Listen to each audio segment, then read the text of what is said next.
नमस्कार दोस्तों। Epstein files के ताजा खुलासे से दुनिया भर में एक बार फिर हड़कंप मचा है। अब तक हुए खुलासे में लगभग 35 लाख पन्ने, 2 लाख तस्वीरें और करीब 2000 वीडियो शामिल हैं। 30 लाख पन्ने तो ताजा खुलासे के जरिए पब्लिक किए गए हैं और इन खुलासों में हजारों audio video clip, email, diary, flight logs, गवाहों के बयान, मेडिकल नोट्स, बैंक ट्रांजैक्शंस और इन सब के बीच काले किए गए नाम हैं, काटे गए पैराग्राफ हैं, सन्नाटे जैसे ब्लैक बॉक्स हैं जिससे कुछ लोगों की पहचान छिपाई जा सके, खासतौर से उन पीड़ित लड़कियों की पहचान जिनका एप्स्टीन ने यौन शोषण किया। इन खुलासों के बाद से पूरी दुनिया के सोशल मीडिया में एक नाम जो लाखों बार लिखा और पढ़ा जा रहा है वो है जेफरी एप्स्टीन। अमेरिकी न्याय विभाग की तरफ से जारी दस्तावेजों और तस्वीरों के बाद से पूरा सोशल मीडिया रंगा पड़ा है। एप्स्टीन फाइल्स के उन लाखों पन्नों से नाम तलाशे जा रहे हैं। दुनिया के सबसे घिनौने अपराधियों में से एक एप्स्टीन के गुनाह के सबूत के तौर पर इन लाखों पन्नों को देखा और पढ़ा जा रहा है। अमेरिकी राष्ट्रपति ट्रंप से एप्स्टीन की नजदीकियों के तमाम सबूत पहले ही वीडियो और तस्वीरों की शक्ल में मौजूद थे। पूर्व अमेरिकी राष्ट्रपति बिल क्लिंटन और माइक्रोसॉफ्ट के मालिक बिल गेट्स से लेकर ब्रिटेन के किंग चार्ल्स के भाई प्रिंस एंड्रयू तक के इस घिनौने यौन अपराधी से करीबी रिश्ते रहे हैं और दुनिया इस बारे में पहले से बहुत सुन चुकी है।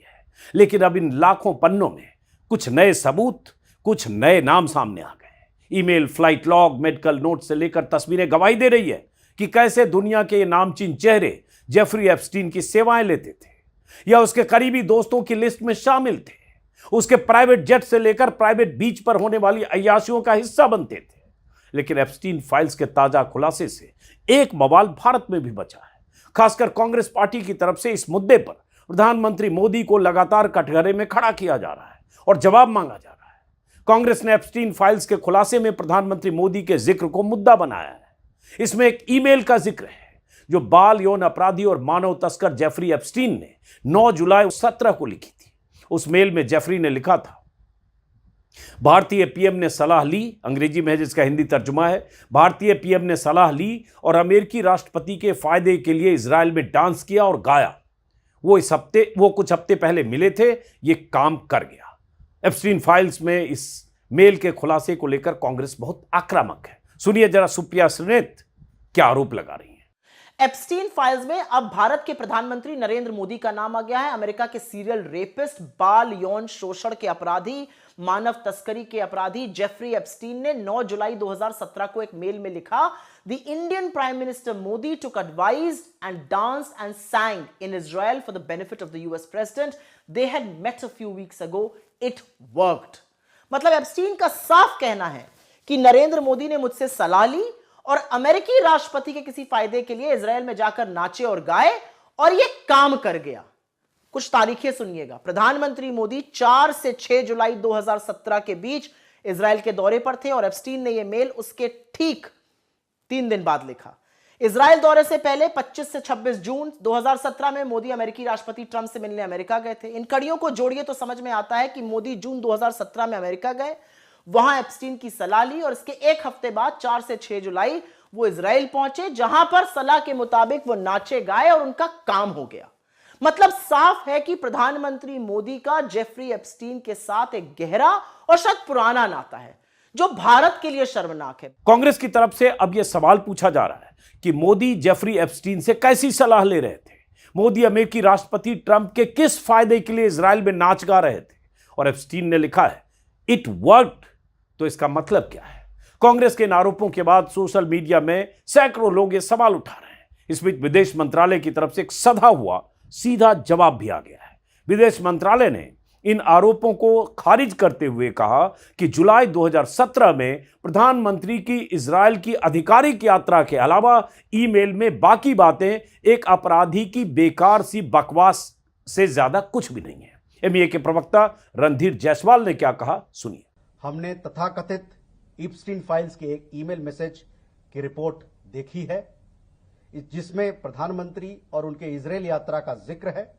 जुलाई 2017 में प्रधानमंत्री की इजरायल की आधिकारिक यात्रा के अलावा ईमेल में बाकी बातें एक दोषी अपराधी के बकवास से ज्यादा कुछ नहीं है। इन्हें उसी तिरस्कार से नजरअंदाज करना चाहिए जिसके वो लायक हैं।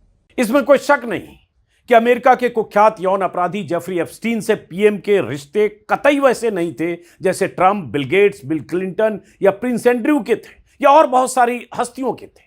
नहीं, पीएम मोदी और एप्स्टीन के मुलाकात के कोई सबूत हैं, लेकिन विपक्ष ने कुछ सवाल जरूर खड़े किए हैं। आखिर एप्स्टीन से मोदी ने क्यों और क्या सलाह ली थी?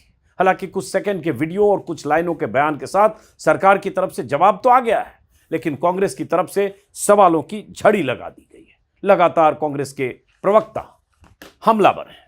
कांग्रेस प्रवक्ता पवन खेड़ा ने जेफरी एप्स्टीन और ट्रंप के पूर्व रणनीतिकार और सलाहकार के बीच एक कथित चैट का स्क्रीनशॉट शेयर करते हुए कुछ सवाल उठाए।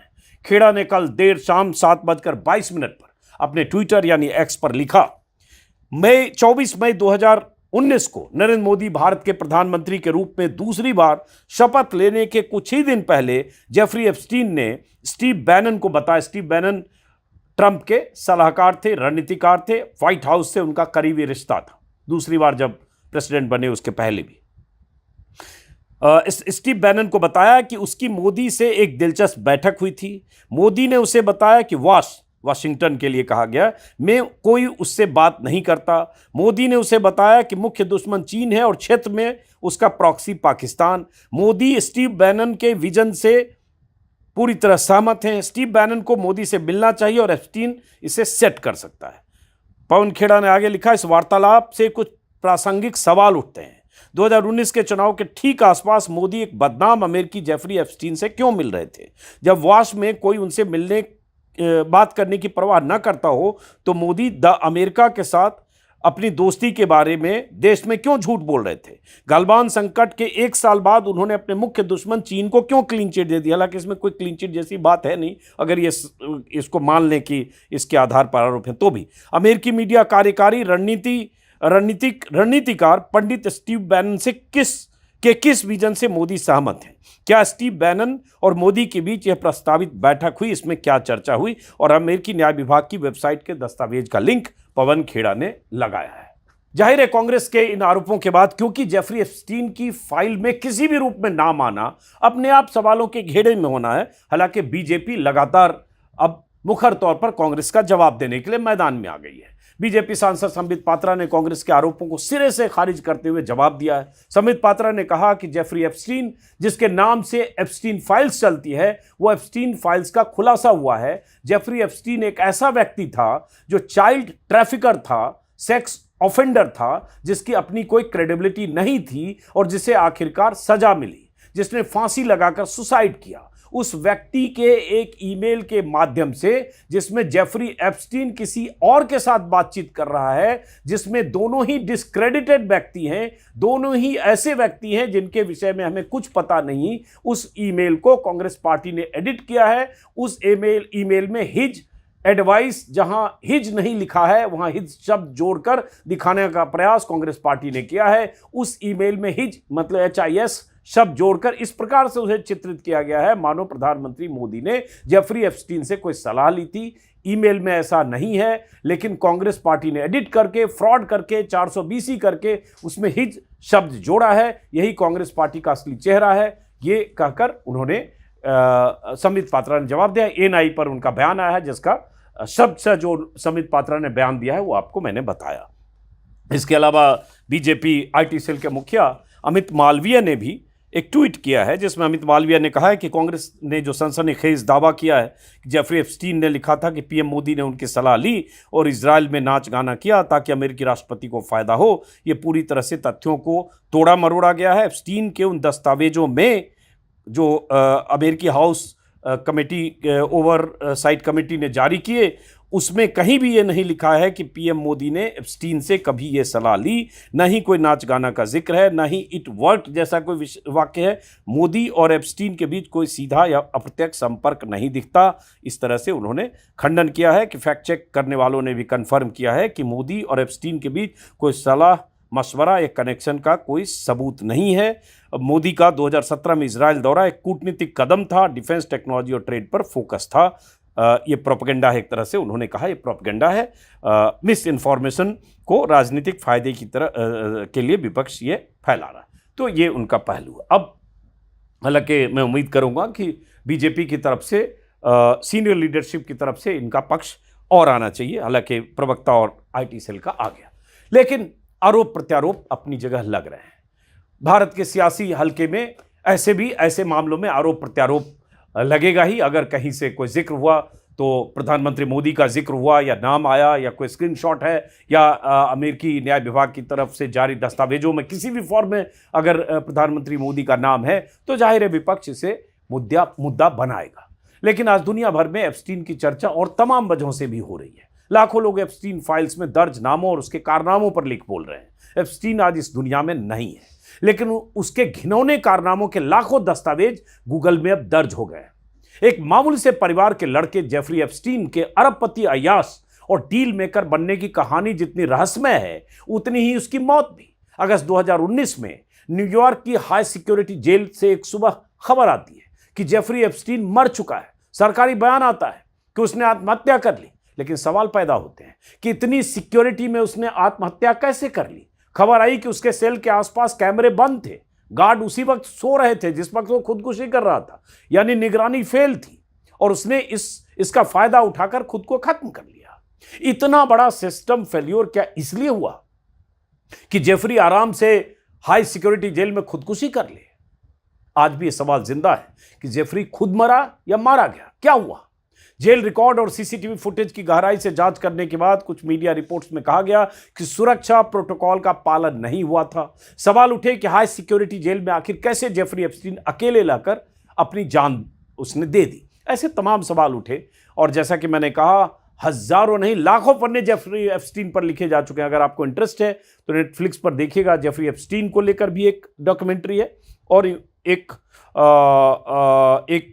उसकी जो क्राइम पार्टनर थी गिलेन मैक्सवेल, अगर नाम मुझे याद है, इसके नाम से भी एक डॉक्यूमेंट्री है लगभग 1.25 घंटे की। आप देखेंगे तो अंदाजा लगेगा किस तरह से जेफरी एप्स्टीन ने अपना यह साम्राज्य फैलाया था और किस तरह से प्राइवेट बीच पर अय्याशी करता था और कैसे बचता रहा। वैसे जेफरी एप्स्टीन की कहानी एक ऐसे अरबपति अपराधी की कहानी है जिसके तह तक पहुंचने के लिए लाखों पन्ने पलटने होंगे, सालों लगेंगे। 70 के दशक में एक मिडिल क्लास परिवार का लड़का जो मैथ पढ़ाता है, फिर अचानक वॉल स्ट्रीट की गलियों में दिखने लगता है, फिर कुछ सालों में अमीरों का अमीर बन जाता है, राष्ट्रपतियों का दोस्त बन जाता है, राजघरानों का मेहमान और मेजबान बन जाता है, बिलियनर्स का ब्रोकर बन जाता है।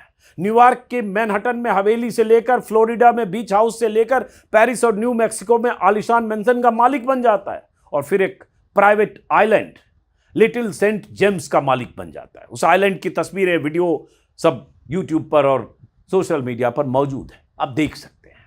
और फिर यह शख्स इतना पावरफुल हो जाता है कि ब्रिटेन के प्रिंस से लेकर उस दौर के अमेरिकी कारोबारी ट्रंप तक, जो अब राष्ट्रपति हैं, रियल एस्टेट के कारोबारी थे, बिल गेट्स से लेकर बिल क्लिंटन तक, पूर्व राष्ट्रपति, उसकी पार्टियों के रहस्यमय किरदार बन जाते हैं।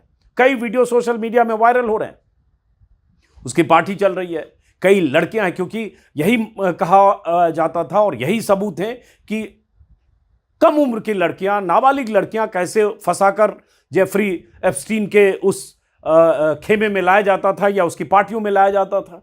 और कई ऐसे वीडियो हैं जिसमें बिल क्लिंटन भी दिखते हैं, बिल गेट्स भी दिखते हैं और ट्रंप दिखते हैं। सबसे अधिक ट्रंप की दोस्तियों को लेकर, जेफरी एप्स्टीन से दोस्तियों को लेकर बहुत कुछ लिखा गया, बहुत ऐसी तस्वीरें गवाही दे रही हैं। बहुत सारी लड़कियां हैं, उसमें ट्रंप हैं और वो अय्याश है जेफरी एप्स्टीन। हालांकि ट्रंप कहते हैं कि उन्हें बदनाम करने के लिए सब किया जा रहा है। अमेरिका के सजायाफ्ता मुजरिम जेफरी एप्स्टीन का अपराध कोई घटना नहीं थी, उसका एक पैटर्न था, एक सिस्टम था। उसके प्राइवेट जेट से उसके कैरेबियन के प्राइवेट आइलैंड पर कम उम्र के लड़कियों को फंसाकर, डराकर, ब्लैकमेल करके या फिर पैसे देकर लाया जाता था। जिस आइलैंड पर वो रहता था, उस आइलैंड के आसपास जो दूसरे शहर थे, वहां से भी लड़कियों को फंसाकर, स्कूली लड़कियों को फंसाकर लाया जाता था। कभी मालिश के नाम पर, कभी किसी काम का लालच देकर लड़कियों को उसके ठिकाने तक पहुंचाया जाता था। एप्स्टीन ने एक ऐसा नेटवर्क बनाया था जिसमें एक लड़की जब फंस जाती थी, तब वही दूसरी, तीसरी, चौथी या पांचवी लड़कियों को फंसाकर लाती थी। बदले में उसे कमीशन मिलता था। यह सब स्टैब्लिश्ड फैक्ट है। एप्स्टीन का यह network New York, Florida, new Mexico से लेकर उसके प्राइवेट आइलैंड तक फैला था, कानून के पहुंच से दूर। पैसे और नेटवर्क के दम पर एप्स्टीन अय्याशी के अड्डे बनाता रहा, अय्याशी करता रहा, लड़कियों का यौन शोषण करता रहा, नाबालिग लड़कियों का रेप करता रहा, दुनिया भर के बड़े बड़े लोगों को अपनी पार्टियों में बुलाता रहा और कानून के हाथों से बचता रहा। फंसा कैसे, वो भी दिलचस्प कहानी है। एप्स्टीन ने सेक्स ट्रैफिकिंग का एक ऐसा नेटवर्क तैयार कर लिया था जिसकी दुनिया में कोई मिसाल नहीं थी और अमेरिका जैसे देश में सालों साल तक ये चलता रहा। सन 2005 में अमेरिका के फ्लोरिडा के पाम बीच में एक लड़की पुलिस के पास पहुंचती है और शिकायत करती है कि एक अमीर आदमी उसे अपने घर बुलाता है, उसे पैसे देता है और उसके साथ गलत काम करता है। पुलिस जांच शुरू करती है तो पहली बार जेफरी एप्स्टीन फंसने लगता है। फिर कई लड़कियों तक पुलिस पहुंचती है। 50 से ज्यादा नाबालिग लड़कियों के बयान दर्ज होते हैं। हर लड़की यही बताती है कि मसाज के बहाने बुलाकर उसका यौन शोषण किया जाता था, बदले में $200-300 दिए जाते थे। लड़कियों को दूसरी लड़कियां लाने को भी कहा जाता था। पाम बीच पुलिस ने महीनों तक जांच की, पीड़िताओं के बयान दर्ज किए, एप्स्टीन के घर से नोट्स जब्त किए, पैसों के रिकॉर्ड्स जब्त किए, लड़कियों के फोन नंबर खंगाले और सब जांच के दायरे में जब आए तब पुलिस ने 2006 में एप्स्टीन के खिलाफ सेक्स ट्रैफिकिंग और सेक्स स्लेवरी का केस बनाकर ग्रैंड जूरी के पास भेजा। अगर सही ढंग से सुनवाई हुई होती तो इस केस में एप्स्टीन को उम्र कैद की सजा मिलती।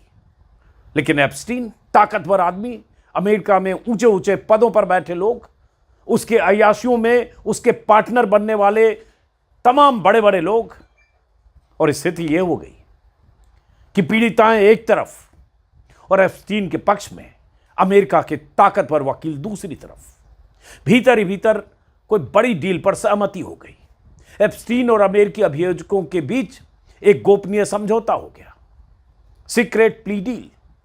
और इस डील के तहत 2008 में एप्स्टीन को सिर्फ 1.5 साल की सजा मिली और उसमें भी सिर्फ 13 महीने एप्स्टीन सलाखों के भीतर रहा, क्योंकि उसकी सजा वर्क रिलीज की सुविधा के साथ थी।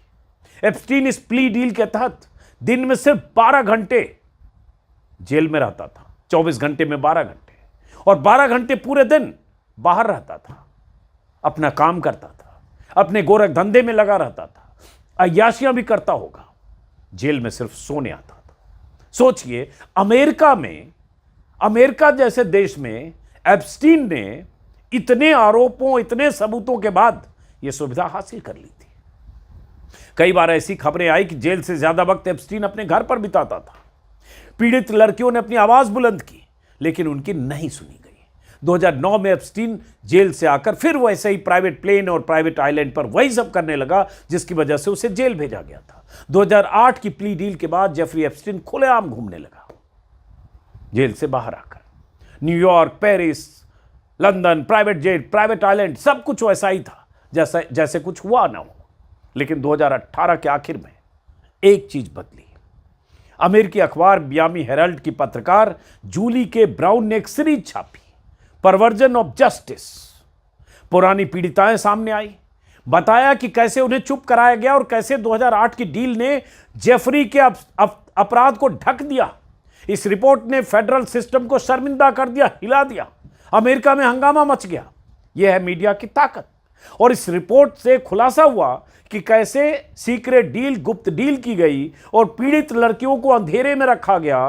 फेडरल प्रोसिक्यूटर ने कैसे कानून तोड़ा। सबूत, दस्तावेज और बयान सब कुछ सामने जब छपकर आ गए तो डिपार्टमेंट ऑफ जस्टिस, डीओजे ने आंतरिक जांच के आदेश दिए। एफबीआई पर दबाव बढ़ा और 6 जुलाई 2019 को जब जेफरी एप्स्टीन पेरिस से अपने अंदाज में बेपरवाह होकर अपने प्राइवेट प्लेन से न्यू जर्सी लौट रहा था, न्यू जर्सी एयरपोर्ट पर जब लैंड किया, उसे अंदाजा नहीं था कि उसकी गिरफ्तारी हो सकती है।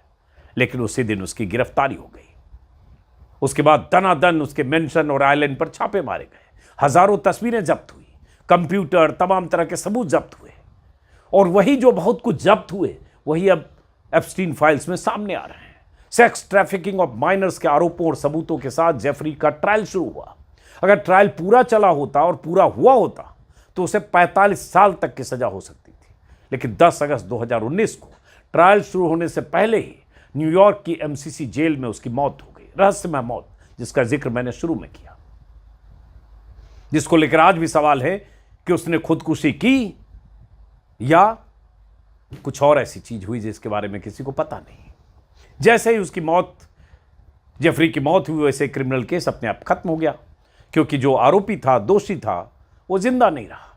जेफरी एप्स्टीन के क्राइम में उसकी पार्टनर घिस्लैन मैक्सवेल करीब 1 साल तक फरार रहने के बाद जुलाई 2020 में पकड़ी गई। मैक्सवेल पर नाबालिग लड़कियों की सेक्स ट्रैफिकिंग, एप्स्टीन के लिए लड़कियां रिक्रूट करने और पीड़िताओं को ग्रूमिंग करने के आरोप साबित हुए और जून 2022 में उसे 20 साल की सजा मिली और फिलहाल मैक्सवेल फ्लोरिडा के जेल में बंद है और अपनी सजा काट रही है। जैसा कि मैंने बीच में भी शायद कहा था, नेटफ्लिक्स पर मैक्सवेल पर, जो इस पूरे क्राइम में पार्टनर थी जेफरी एप्स्टीन के साथ, उस पर एक डॉक्यूमेंट्री है, 1 या 1.5 घंटे की, जरूर देखिएगा, आपको पता चले। और एप्स्टीन पर भी एक डॉक्यूमेंट्री है, वो भी देखिएगा, जिससे आपको अंदाजा लगे।